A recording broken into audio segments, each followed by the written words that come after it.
अवैध रेती घाटावर आमदाराची धडक. आमदार दादाराव केचे यांनी केली कारवाईची मागणी. आमदार दादाराव केचे यांनी वर्धा जिल्ह्यात देऊरवाडा येथील वर्धा नदीच्या रेती घाटावर अचानक भेट देत पाहणी केली. यावेळी त्यांनी वर्धा नदी काठावर मोठ्या प्रमाणात अवैधरित्या साठवून ठेवलेली रेती पाहिली. तसेच रेतीचा उपसा करण्यासाठी वापरले जाणारे साहित्य मोठ्या प्रमाणात आढळून आलं.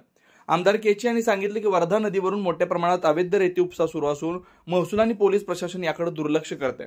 एकीकडे घरकुलासाठी गरजू नागरिकांना रेती मिळत नाही आणि दुसरीकडे रेती माफिया मोठ्या प्रमाणात रेती उपसा करून ती अवैधरित्या जास्त किमतीत विक्री करतात. त्यामुळे शासनाचा मोठ्या प्रमाणात महसूल बुडवला जातोय असं ते म्हणाले.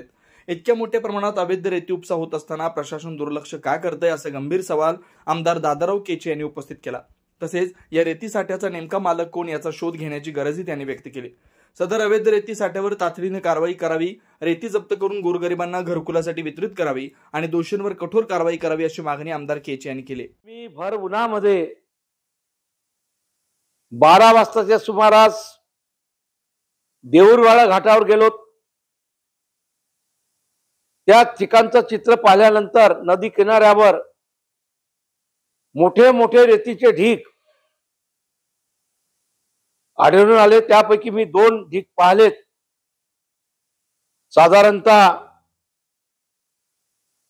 100-150 ट्रक असे ते ढीग होते आणि रेती माफिया मशीनच्या माध्यमातून, डोंग्याच्या माध्यमातून ती रेती एका ठिकाणी जमा करून अवैधरित्या धनधानग्या लोकांना, मोठ्या मोठ्या ठेकेदारांना ही रेती विकल्या जाते आहे आणि त्यातूनच मोठ्या प्रमाणामध्ये मालमत्ता जमा करण्याचं काम निश्चितपणानं ही रेती माफिया करते आहे. त्याला आळा घालण्याकरिताच आज स्वतः मी गेलो. निश्चितपणानं ती धास्ती रेती माफियामध्ये निर्माण होईल आणि आमच्या शासनाचं, ज्या शासनाचे मुख्यमंत्री देवेंद्रजी फडणवीस आहे, ज्या शासनाचे महसूल मंत्री बावनकुळे साहेब आहेत, यांची ही संकल्पना गरिबांना घर आणि घराकरिता 5 ब्रॉकची रेती मिळाली पाहिजे ही भावना आहे. तो संकल्प पूर्णत्वास जाण्याच्या दृष्टीनं आजचा हा दिवस आमच्यासाठी शुभदायी आहे. धन्यवाद. या समोर वर्धा नद आणि वर्धा नदीच्या किनारा, त्यावर वसलेली सर्व वस्ती, या वस्तीला कोणताही बाधा पोहोचू नये. हे जे डकेटी आहे, मोठे मोठे रस्ते वस्तीतून केल्या जातात. जबाबदारीनं बेजबाबदारपणे वागतात. लोकांसोबत सुद्धा यांची वागणूक ठीक नाही. यांना आळा घालण्याचं काम 100% आम्ही करणार. क्या आप इंटीरियर के बारे में सोच रहे हैं पर डिजाइन फाइनल नहीं कर पा रहे? होम इंटीरियर या ऑफिस इंटीरियर, किसी भी डिजाइन आइडिया को रियलिटी में कैसे बदले, आज हम ये जानेंगे इंडस्ट्री एक्सपर्ट्स से. हमारी कंपनी जो है डिजाइन ब्यूरो, उसमें interior designing, renovation, architectural design, landscaping end renovation, furnitures, ये सारे जॉब्स हमारे यहाँ होते हैं. और पिछले 20 साल से हम लोग इस फील्ड में हैं.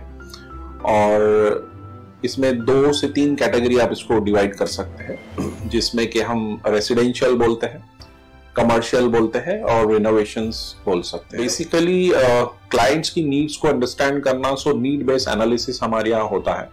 सो क्लाइंट्स के लिए हम लोग परफेक्ट इसलिए हो जाते हैं, या हम उनके लिए दोबारा, या किसी क्लाइंट्स के लिए हम चौथी बार काम कर रहे हैं, because of their confidence with us, कि वो हमारे ऊपर रिलाई करते हैं. हम लोग अमित को पहले से ही जानते थे, तो उनको हमने बुला के, उनको जो स्ट्रक्चर है यहाँ पे ब्रिक्स वर्क चल रहा था, तभी से उनको कांटेक्ट किया, उन्हीं को जगह दिखाई, उनको स्पेस डिजाइन करने के हिसाब से कांटेक्ट किया. उन्होंने डिजाइन बना के दिया काफी अच्छा.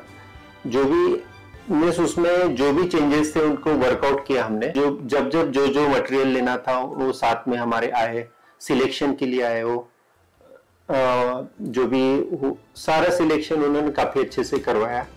जो भी उसके बाद में जो एक्सपेक्ट था उससे ज्यादा बेटर ऑफिस उन्होंने बनवाया। बजट अगर आपका लिमिटेड है तो लिमिटेड बजट में भी आप एक अच्छा इंटीरियर कर सकते हैं, ये हमारा विश्वास है।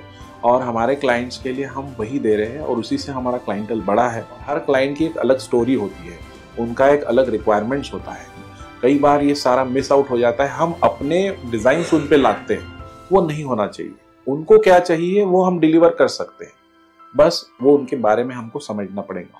तो हमारे इसमें हम एक ही बोलते हैं कि ड्रीम कम्स ट्रू। आप ड्रीम देख रहे हो, हम उनको फुलफिल करेंगे, वो हमारी रिस्पॉन्सिबिलिटी है।